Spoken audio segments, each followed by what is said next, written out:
Pre, Ano? Kalahin ito? sa inis Ay, ko, nasira.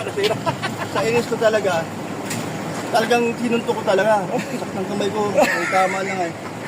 Dito, natotoo lang, marami na inis dito, isa na ako doon. Bakit mainit?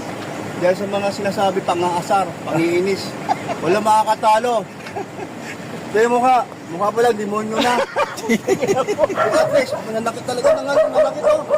Nasaktan ka ba? Uy, pare. Kapo yan, ha? Magpa-check up ka. Check up ka. Basta dito ko, napuruhan ko ay. Pasensya na ka ha. Kaya sa inis ko lang talaga. Hindi. Kung ito content lang, at least nasuntok ko naman. Sugar mo, taas na. Hindi. Ayun lang, tapos ko lang ngayon. 251. Hindi, baka iba naman yan. Aywan ko lang, hindi ko alam. Huwag ka na magalit sa akin. Dadami yan.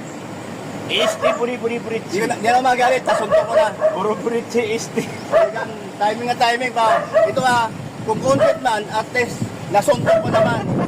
Ilang beses? 10.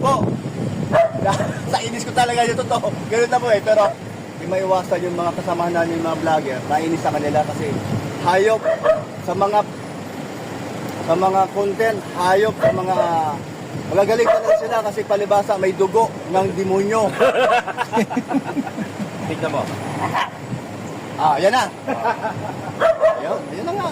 Dugo ng demonyo. Kaya sa Markang bungo. sanay na siya sa pangiinis. Yan, kita mo na.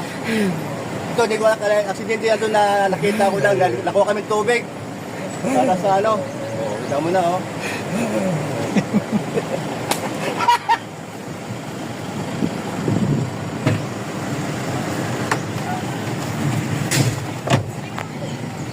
Yan, nakita ko din sila bumaba sila si mag-asawa. Sino yun? Sila si Pure Health. Pure Health, Oo. Sikmaya. Si Maya, di lang namin nakunan kanina kasi nakikiramdam kami ay hinatid ni no? So, di lang alam kung ano ang masasabi nyo sa mga nakita nyo ngayon sa vlog ko. Di lang ayan